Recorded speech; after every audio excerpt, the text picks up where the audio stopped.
Hi, I'm Rev Myron. I'm a Pathways of Light minister and a student of A Course in Miracles. I've been recording these lessons for a while now on YouTube. That's kind of new for me, but studying these lessons with the Holy Spirit isn't new. I've been doing that for many years. What I do is I read the lesson and then I ask Jesus to interpret for me, to clarify it, to help me understand it better. And once that's done, well, then I just start writing about what that feels like, what I received. And now I want to share it with you.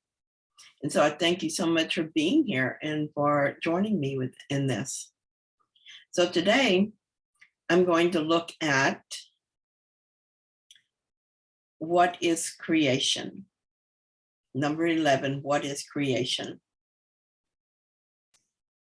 Creation is a sum. I'm going to do this, by the way, of one paragraph at a time. I'll read a paragraph and I'll talk about it, and I'll read a paragraph and talk about it, because that's the way that I studied it with the Holy Spirit.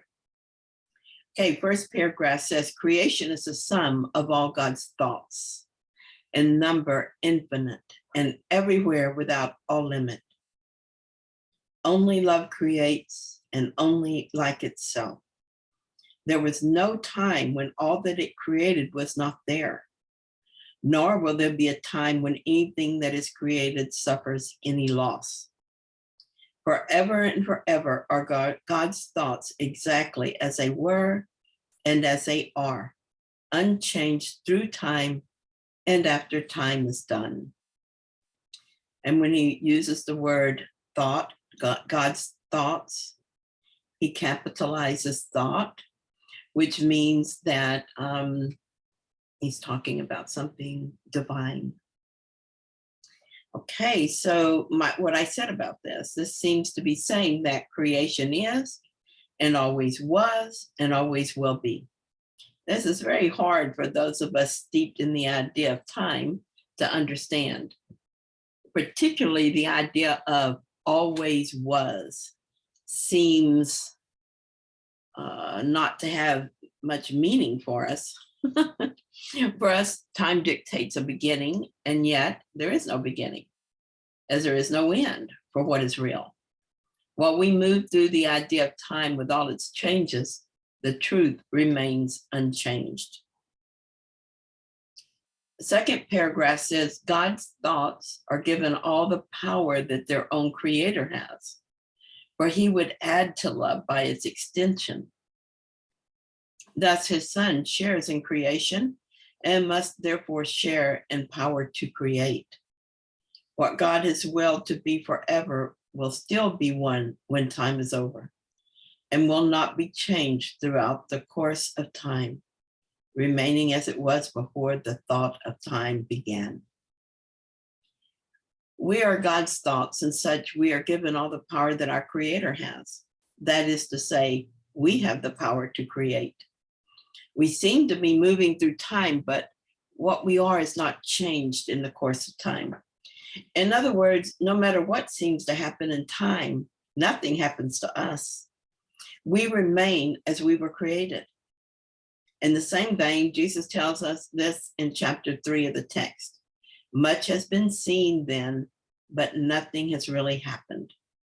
Yourself is still in peace, even though your mind is in conflict. And then paragraph 3 says, creation is the opposite of all illusions, for creation is truth.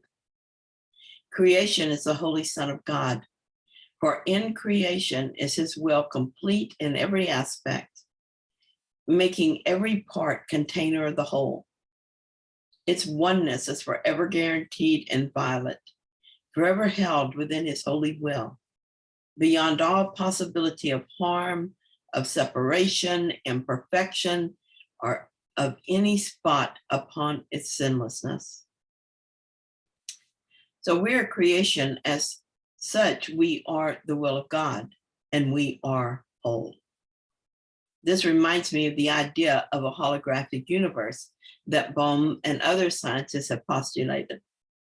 In essence, they say all parts contain the whole. And this is what Jesus is saying as well when he says that every part is container of the whole. Jesus says that this oneness is forever guaranteed and inviolate, being held in his holy will. It is why we are perfect and sinless in spite of our appearances. Also of interest, Bohm postulated that his body was a microcosm of the macrocosm.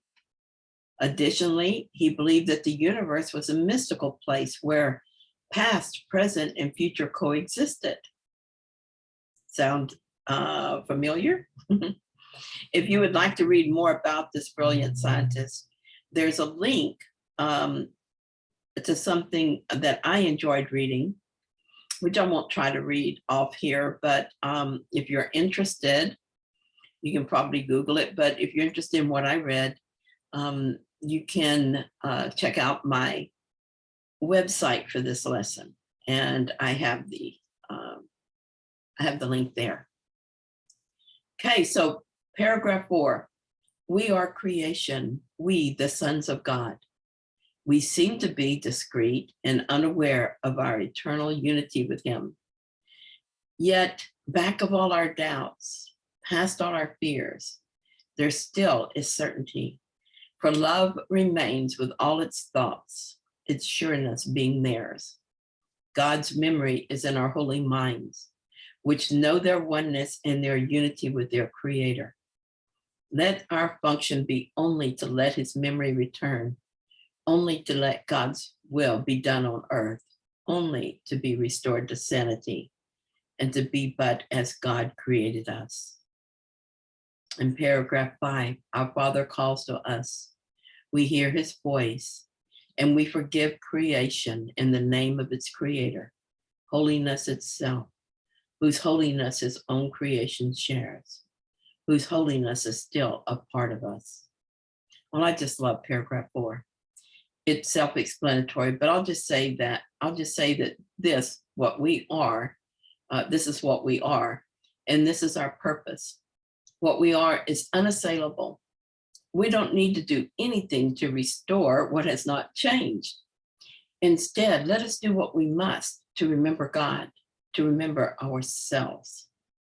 I practice watching my thoughts and releasing those that are not true. I do this so that I can remember our wholeness, our oneness with each other and God. And as a consequence, I never doubt anymore. My mind is clear enough now to be aware of the voice for God and to believe in it. Though I don't yet remember myself, I absolutely know that this body self, I'm not this body self, and I am aware of God's sureness. So thank you so much for listening and watching, and I'll be back a little later to record the lesson for the day. See you then.